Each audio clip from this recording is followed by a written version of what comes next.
Moi, je suis content. Hein.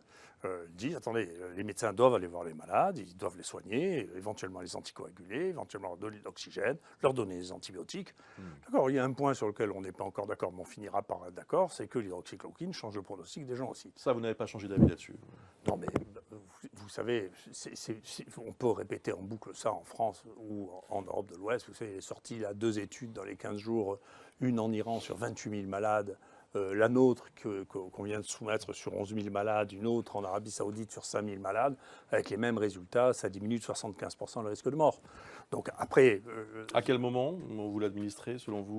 On l'administre à tous les moments, mais on l'administre en ambulatoire en particulier, et ça a un effet en ambulatoire que tout le monde retrouve. Donc, si vous voulez, vous savez, je vous l'ai dit, mon temps et votre temps n'est pas vraiment le même. Moi, vous savez, il y a des domaines scientifiques sur lesquels je me suis disputé. Il a fallu 17 ans pour que les gens soient d'accord. Hein. Donc, vous avez cité des études. Vous savez aussi qu'il y a des études qui disent que l'hydroxychloroquine est inefficace. Dans toutes la les revue études, Clinical Microbiology and Infection, le journal officiel de la Société européenne de microbiologie toutes les des études. maladies infectieuses. Non, toutes les études. Tout, on le fait, on a fait les analyses extrêmement précises de ça.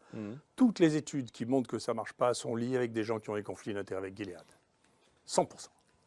Donc c'est une histoire de labo.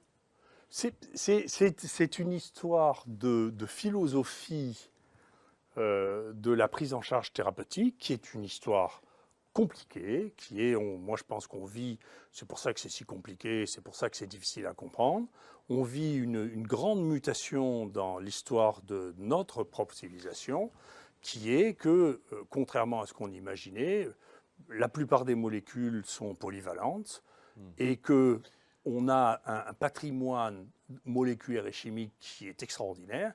Et des nouveaux médicaments, si on fait son travail et qu'on regarde dans le 21e siècle, vous savez, des nouveaux médicaments en maladies infectieuses, il y en a 2 qui marchent. Il n'y en a pas d'autres. D'accord ?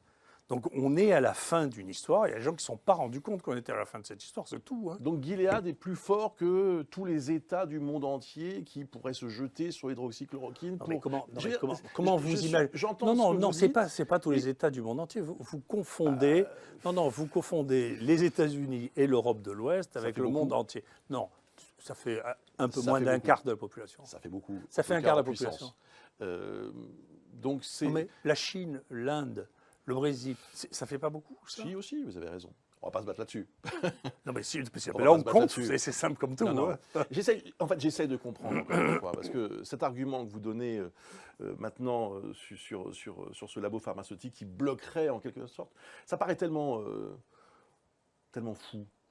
Et tellement peu crédible, pardonnez-moi de vous dire ça, professeur. Mais vous inquiétez pas, encore une fois, le temps fait le tri. Hein.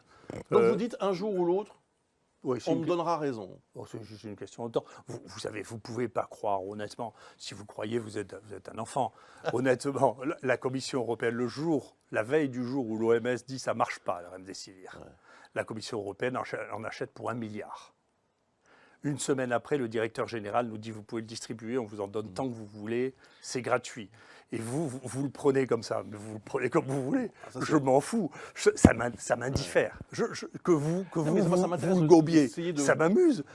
Donc vous avez analysé le fait que l'hydroxychloroquine soit rejetée par la communauté scientifique, 29 études tout de même qui évaluent ses effets et qui concluent à l'inefficacité. 120 études. Les gouvernements. Il y a 120 études. 120 études. Il y a 120 études, il y en a 90 qui disent que ça marche. Okay. Mais vous ne les lisez pas. Et c'est pas votre métier. Le ministre de la Santé non plus. Non plus. Ça l'intéresse pas. C'est pas ça. C'est que moi, je veux pas faire la psychologie. C'est difficile quand on a pris les positions. Écoutez, il s'est passé un truc. J'y peux rien. Vous voulez pas faire le ménage dans votre tête, vous le ferez un jour. Non, mais écoutez, moi, mais et... vous n'essayez pas de comprendre. Vous dites, eux pensent ça. Écoutez ce que je vous dis. L'Union européenne achète pour 1 milliard d'un médicament dont on sait qu'il ne marche pas. Tout le monde dit qu'il ne marche pas. Ça ne marche pas, la remdesivir. D'accord ? Le Lancet publie un papier qui est un truc phénoménal, où ils disent on a étudié 90 000 personnes, il y a 10% des gens qui prennent l'hydroxychloroquine qui meurent. Il est rétracté 15 jours plus tard en disant c'est un faux, complètement faux, et vous n'avez pas de questions. C'est extraordinaire. C'est extraordinaire. C'est la plus grosse escroquerie scientifique que j'ai vue de ma vie. Et que qui que ce soit ait vu de sa vie, le truc du Lancet Gate. Tout ça est passé sous le tapis, on fait comme si ça n'existait pas. Mais peut-être que, et moi, le premier jour où je publie sur l'hydroxychloroquine, il y a Rafi qui me téléphone pour me menacer de mort à la maison. D'accord? Et d'un coup, tous les types qui me téléphonent, qui étaient condamnés pour ça. Le professeur Rafi de Nantes. Il a été condamné pour ça, quand même. Ouais. Et il y a ensuite tous les gens qui sont financés par Gilead qui commencent à se déchaîner sur votre plateau télé. À vous, plus la Société de pathologie infectieuse, dont le plus grand financeur est Gilead, 1 million par an. Bien. D'accord? Donc tout ça, vous n'avez qu'à le regarder, c'est des données factuelles.